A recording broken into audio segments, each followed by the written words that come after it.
വാഴ്ത്തപ്പെടുമാറാകട്ടെ. ഇന്ന് രാത്രിയിലും അപ്പോസ്തല പ്രവൃത്തികളുടെ പഠനത്തോടുള്ള ബന്ധത്തിൽ മൂന്നാമത്തെ ക്ലാസ്സായി നമുക്ക് തുടങ്ങുവാൻ കർത്താവ് കൃപ ചെയ്ത് ഓർത്ത് നന്ദിയോടെ സ്തോത്രം ചെയ്യുന്നു. ഒരു പകൽ യാമം നമ്മെ വിട്ട് കടന്നുപോയി. രാത്രിയുടെ സമയത്തേക്ക് നാം അടുത്തിരിക്കുന്നു. പല സ്ഥലങ്ങളിൽ നിന്നും ജോയിൻ ചെയ്തിരിക്കുന്ന എല്ലാ പ്രിയപ്പെട്ടവരെയും ഓർത്ത് ദൈവത്തെ സ്തുതിക്കുന്നു. കഴിഞ്ഞ ദിവസം നാം ചിന്തിപ്പാനിടയായ വിഷയങ്ങളിലേക്ക് ഒന്ന് അവലോകനം ചെയ്യുവാനായിട്ട് ആഗ്രഹിക്കുകയാണ്.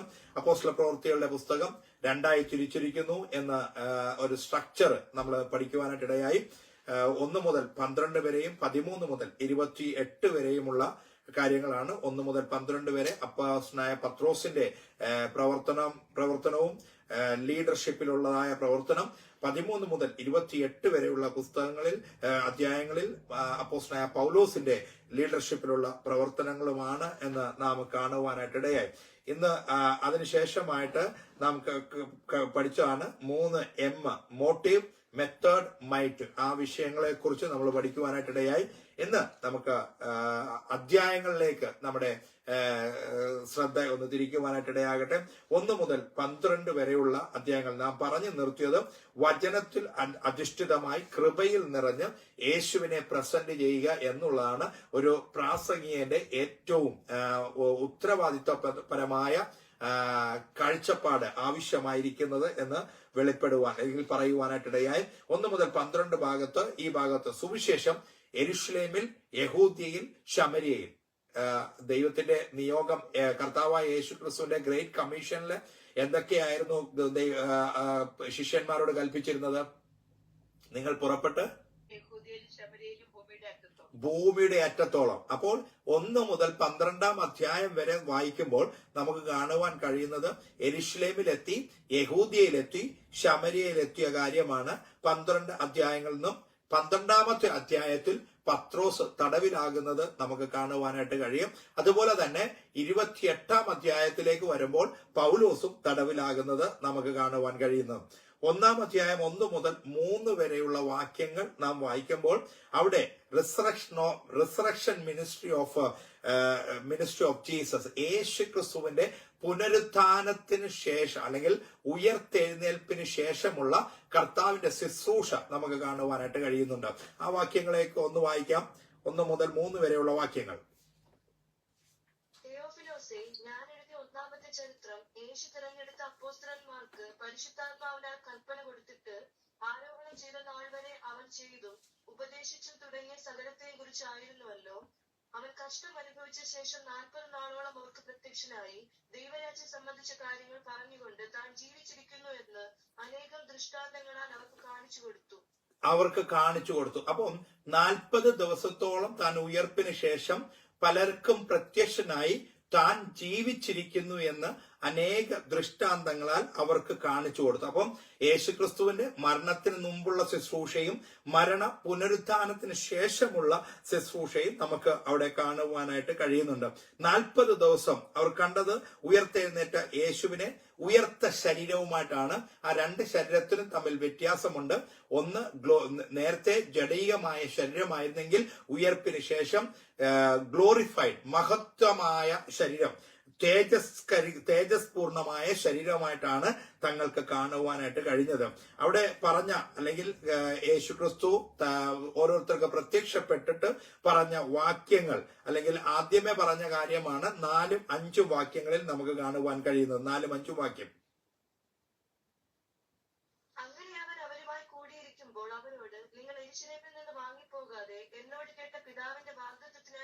ഒന്ന് നിർത്തണേ. അവിടെ പറയുകയാണ്, എന്നോട് കേട്ട പിതാവിന്റെ വാഗ്ദത്തത്തിനായി കാത്തിരിക്കണം. അപ്പോ കേട്ട വാഗ്ദത്തം. അപ്പൊ നേരത്തെ ആ വാഗ്ദത്തത്തെ കുറിച്ച് കർത്താവ് ശിഷ്യന്മാരോട് പറഞ്ഞിട്ടുണ്ട്. ഞാൻ പോയാൽ കാര്യസ്ഥൻ നിങ്ങളുടെ അടുക്കൽ കടന്നു വരും.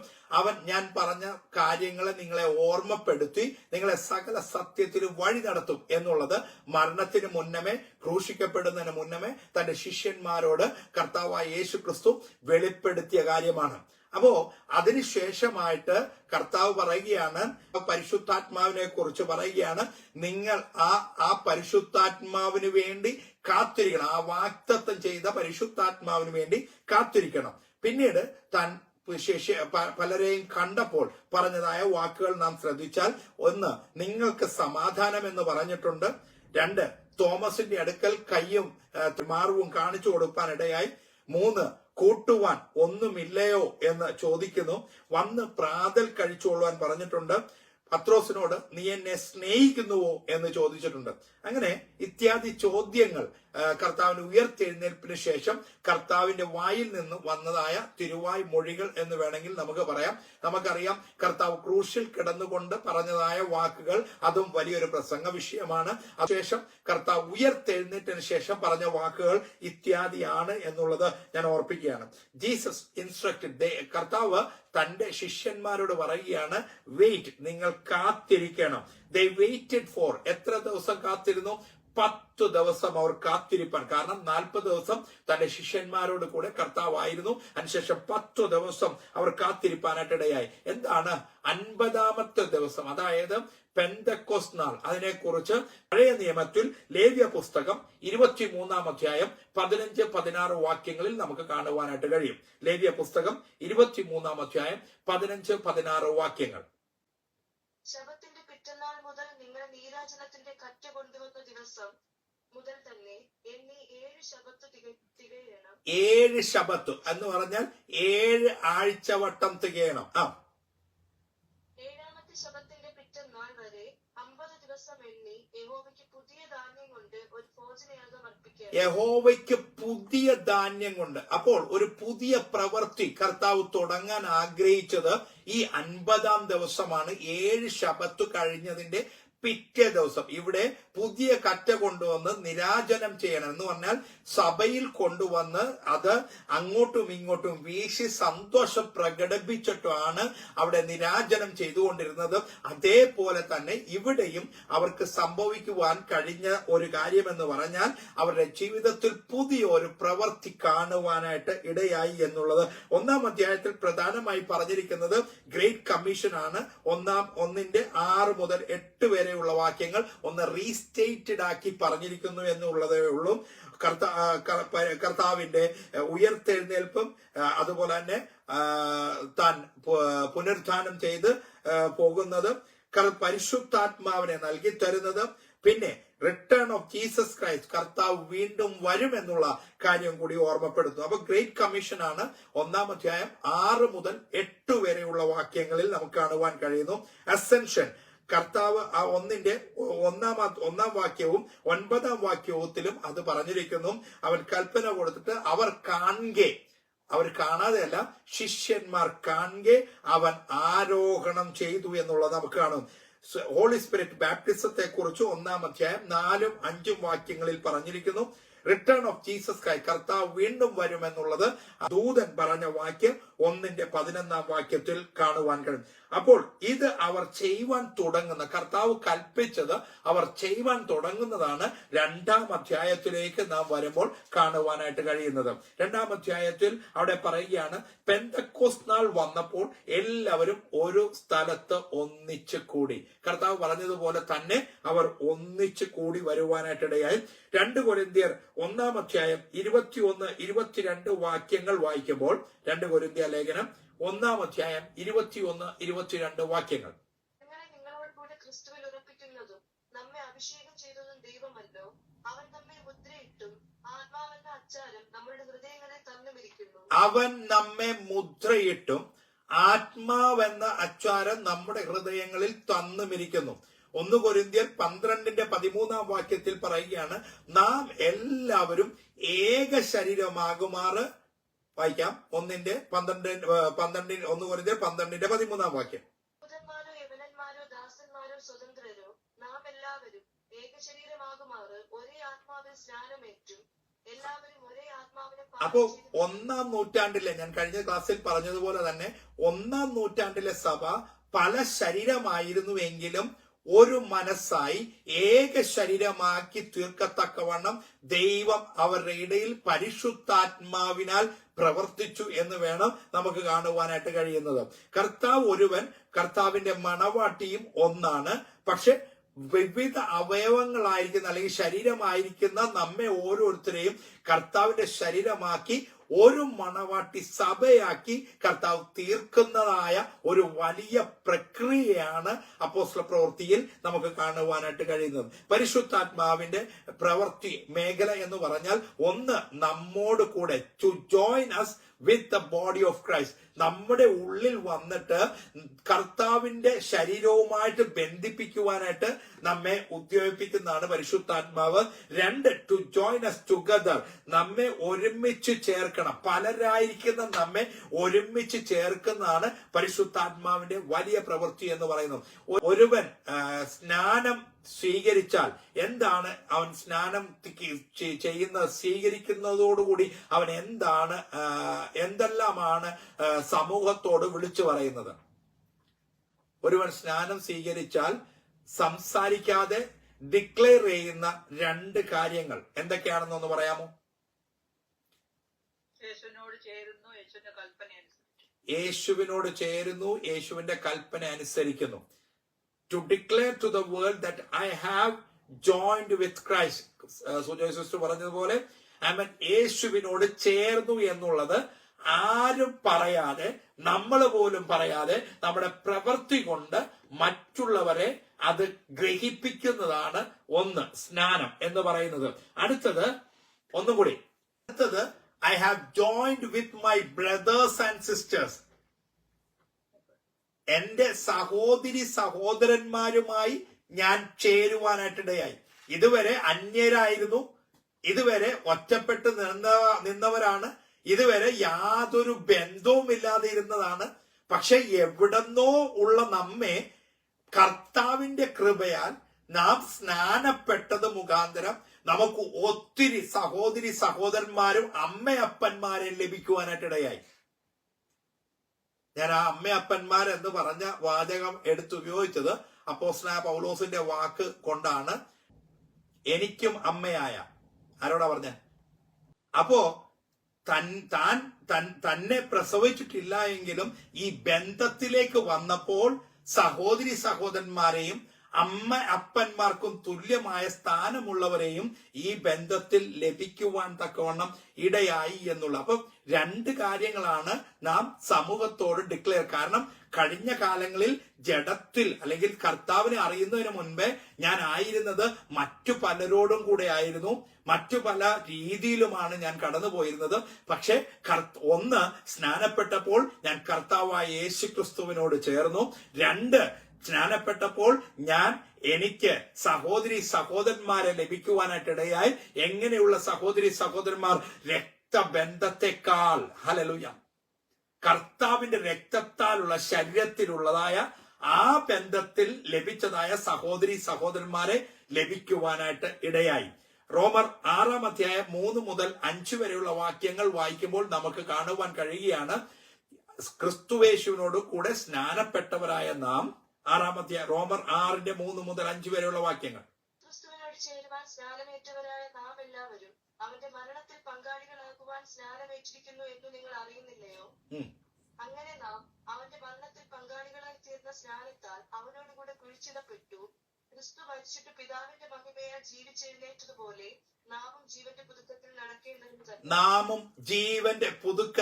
നടക്കേണ്ടതിന് തന്നെ. അപ്പോ നാം സ്നാനപ്പെട്ടത് മുഖാന്തരം, അവിടെ ആ വചനത്തിൽ കൂടെ എല്ലാം ഒത്തിരി പറയാനുണ്ട്. പക്ഷെ നമ്മൾ അങ്ങനെ പോയാൽ ഈ അപ്പോസ്തല പ്രവൃത്തി തീരത്തില്ല.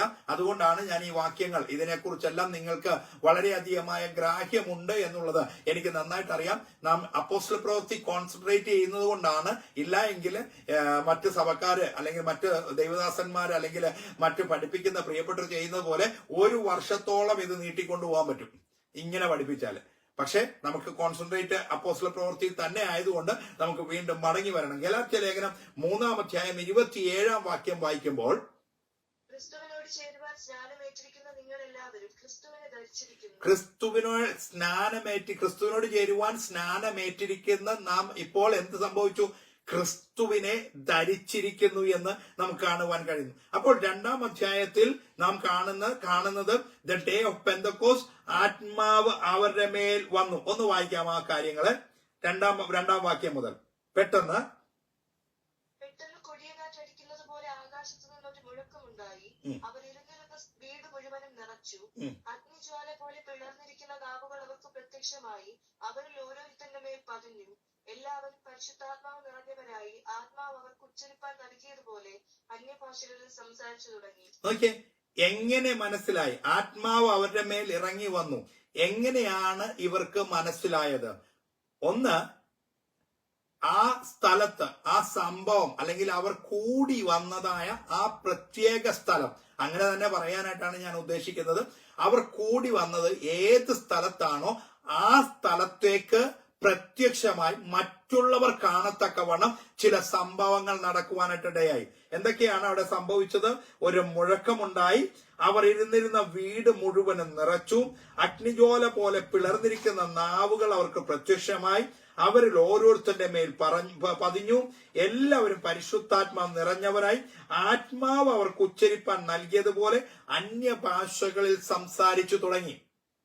അപ്പോൾ ഒത്തിരി കാര്യങ്ങൾ അവിടെ സംഭവിക്കുവാനായിട്ടിടയായി. പക്ഷേ ഈ ഒത്തിരി കാര്യങ്ങൾ എന്ന് പറയുന്നത് കൂടുതൽ അവർക്ക് ലഭിച്ചത് ഇവിടെ കൂടിയിരുന്ന കാത്തിരുന്ന പ്രിയപ്പെട്ടവർക്കാണ് കൂടുതൽ കാര്യങ്ങൾ ഗ്രഹിക്കുവാനും അവർക്ക് അനുഭവിപ്പാനുമായിട്ടിടയായത്. ഒന്ന്, അവർക്ക് പ്രത്യക്ഷമായി. അവർ മുഴക്കം കേട്ടു. അവരുടെ മേൽ പതിഞ്ഞു. അവർ നിറഞ്ഞവരായി. അവർ അന്യഭാഷകളിൽ സംസാരിച്ചു. പക്ഷെ പുറത്തുനിന്ന് ഈ അടയാളം കണ്ട്, അപ്പോൾ ഞാൻ പറയുവാനായിട്ട് ഉദ്ദേശിക്കുന്നത് ഈ അടയാളം കണ്ടു. അടയാളം എന്ന് പറയുന്നത് മറ്റുള്ളവരെ ആകർഷിക്കത്തക്കവണ്ണമുള്ളതാണ്. ഇന്ന് പല അത്ഭുതങ്ങളും നടക്കുന്നുണ്ട്. പക്ഷെ അതൊന്നും ലോകക്കാരെ അട്രാക്റ്റ് ആകുന്നില്ല. ജാതികൾ വിസ്മയിക്കുന്നില്ല. ഇതെല്ലാം നടക്കുന്നത് നമ്മുടെ വിശ്വാസ സമൂഹത്തിന്റെ ഉള്ളിലാണ്. ഇന്ന് ഞാൻ ട്രാക്ട് കൊടുക്കാൻ സിറ്റി സെന്ററിൽ പോയപ്പോൾ ഒരു അപ്പച്ചനുണ്ട്, ഡേവിഡ് എന്ന് പറയുന്നത്. പുള്ളി ഇങ്ങനെ പ്ലേ കാർഡ് വെച്ച് നടക്കുന്ന ഒരു അദ്ദേഹമാണ്. അദ്ദേഹം എന്നോട് പറയുകയായിരുന്നു, പ്രീച്ച് ചെയ്യാൻ ആഗ്രഹിക്കുന്നെങ്കിൽ അല്ലെങ്കിൽ അത്ഭുതങ്ങളും ഭൂതബാധ ശുശ്രൂഷയൊക്കെ ഉള്ളവര് സഭക്കകത്തല്ല പുറത്തു വരട്ടെ, അതായത് സ്ട്രീറ്റിൽ വരട്ടെ. അവിടെയാണ് അവരുടെ അത്ഭുതവും അടയാളവും ചെയ്ത് കാണിക്കേണ്ടത്. അങ്ങനെയെങ്കിൽ മാത്രമേ ജനം വിസ്മയിച്ച് ദൈവത്തെ കാണുവാനായിട്ട്, ദൈവത്തെ അനുസരിക്കുവാനായിട്ട് ദൈവസന്നിധിയിലേക്ക് കടന്നു വരത്തുള്ളൂ. ഞാൻ അവിടുന്ന് ഡ്രൈവ് ചെയ്ത് തിരിച്ചു വരുന്ന വഴി ഞാൻ അതിനെപ്പറ്റി ചിന്തിക്കുവാനായിട്ടിടയായി. ശരിയല്ലേ? ഈ സഭയ്ക്കകത്ത് അപ്പോസ്തല പ്രവൃത്തിയിൽ നമുക്ക് കാണുവാൻ കഴിയുന്നില്ല. അപ്പോസ്തലന്മാര് സഭയ്ക്കകത്ത് ഇരുന്നു കൊണ്ട് അകത്തുള്ളവർക്ക് ശുശ്രൂഷ അല്ലെങ്കിൽ ഭൂതങ്ങളെയും അടയാളം അത്ഭുതവും ചെയ്തതായിട്ട് നമുക്ക് കാണുന്നില്ല. ഇവർ പുറത്താണ് അത്ഭുതവും അടയാളവും ചെയ്യുവാനായിട്ടിടയായത്. അപ്പോ എന്ത് സംഭവിച്ചു? ഒന്നാമത്തെ കാര്യം, നമുക്ക് സുന്ദരം എന്ന ഗോപുരവാതിൽക്കൽ ഇരുന്ന മുടന്തനായവന്റെ കാര്യം തന്നെ എടുക്കാം. ദേവാലയത്തിലേക്ക് പോകുന്നതിന് മുന്നേ തന്നെ ഒരു അത്ഭുതം ചെയ്യുവാനായിട്ടിടയായി. അത് മറ്റുള്ളവർ ദൈവസന്നിധിയിലേക്ക് ആദായപ്പെടുവാൻ ഇത് മുഖാന്തരം കൃപ ചെയ്തു. ഇതാണ് ശരിയായിട്ടുള്ള ദൈവിക പ്രവൃത്തി എന്ന് പറയുന്നത്. അപ്പോൾ ഞാൻ പറഞ്ഞു വന്നത് 2-ാം അധ്യായം 33-ാം വാക്യത്തിലേക്ക് പത്രോസിന്റെ മറുപടിയുണ്ട്. 2:33. അവൻ ദൈവത്തിന്റെ വലഭാഗത്തേക്ക് ആരോപണം ചെയ്ത് പരിശുദ്ധാത്മാവെന്ന വാഗ്ദത്തം പിതാവിനോട് വാങ്ങി. നിങ്ങൾ ഈ കാണുകയും കേൾക്കുകയും. അപ്പോ കടന്നു വന്നവർക്ക് രണ്ട് കാര്യങ്ങളെ ആസ്വദിക്കുവാനായിട്ട് കഴിഞ്ഞുള്ളൂ. ഒന്ന്, കാണുകയും ചെയ്തു, കേൾക്കുകയും ചെയ്തു. എന്ന് പറഞ്ഞാൽ മുഴക്കം കേട്ടു, ഇവർ വന്നു. അപ്പൊ എന്ത് ചെയ്തു? ഇവർ കാണത്തക്കവണ്ണം ഒരു അത്ഭുതം ഇവരുടെ മുൻപിൽ കാണുവാനായിട്ടിടയായി. അതാണ് ഇവർ അവരുടേതായ പലവിധമായ ഭാഷകളിൽ ഓരോരുത്തർ സംസാരിക്കുന്നത് അവർക്ക് ഗ്രഹിക്കുവാനായിട്ട് കഴിഞ്ഞത്. നോക്കിക്കേ, അപ്പോൾ ബാക്കി നിറഞ്ഞത് പതിഞ്ഞത് ഒന്നും ഇവർക്ക് ലഭിക്കുവാനായിട്ടിടയായില്ല. പുറത്തുള്ളവർക്ക് ലഭിച്ചത് ഇവർ കാണത്തക്കവണ്ണം കേൾക്കത്തക്കവണ്ണം ഉള്ളതാണ് ഇവർക്ക് ലഭിക്കുവാനായിട്ട് ഇടയായത്. മറ്റുള്ളവരുടെ മേൽ പതിഞ്ഞതും ഇവർ നാവെടുത്ത് സംസാരിച്ചു പ്രത്യക്ഷമായതും ഒന്നും ഇവർക്ക് കാണുവാൻ കഴിഞ്ഞില്ല. പക്ഷെ മുഴക്കം കേട്ട് കടന്നു വന്നവരുടെ ജീവിതത്തിൽ അവർ കാണുകയും കേൾക്കുകയും ചെയ്തതും മാത്രമാണ്. കൊടിയ കാറ്റ് അടിക്കുന്ന ഒരു മുഴക്കം. What actually happened on the day of Pentecost. എന്താണ് പെന്തക്കോസ്റ്റ് ദിനത്തിൽ ആക്ച്വലി സംഭവിച്ചത് എന്ന് ചോദിച്ചാൽ ഏറ്റവും വലിയൊരു മിറക്കിളാണ് അവിടെ സംഭവിച്ചത്. എന്താണ് ആ മിറക്കിൾ? ഏറ്റവും വലിയൊരു അത്ഭുതം എന്താ സംഭവിച്ചത് അവിടെ? പരിശുദ്ധാത്മാവ് വന്നു. സിജോ പറഞ്ഞു പരിശുദ്ധാത്മാവ് വന്നു. ഒന്ന്, പിന്നെ പുരുഷാരം ഭ്രമിച്ചു. സുജോയ് സിസ്റ്റർ, അന്യഭാഷകളിൽ സംസാരിച്ചു തുടങ്ങി. അവർ അന്യഭാഷകളിൽ സംസാരിച്ചു തുടങ്ങി. ഇനി ആർക്കെങ്കിലും എന്തെങ്കിലും പറയാനുണ്ടോ? ഇതാണ് നമ്മുടെ കാഴ്ചപ്പാടൊന്ന് മാറണം, നമ്മുടെ ചിന്താഗതി ഒന്ന് മാറണം. ദൈവം എന്തിനു വേണ്ടിയാണ് ഈ അത്ഭുതവും അടയാളവും അവിടെ ചെയ്യുവാനായിട്ടിടയായത്? പക്ഷെ എന്താണ് ഏറ്റവും വലിയ മിറക്കിൾ അവിടെ സംഭവിച്ചത്?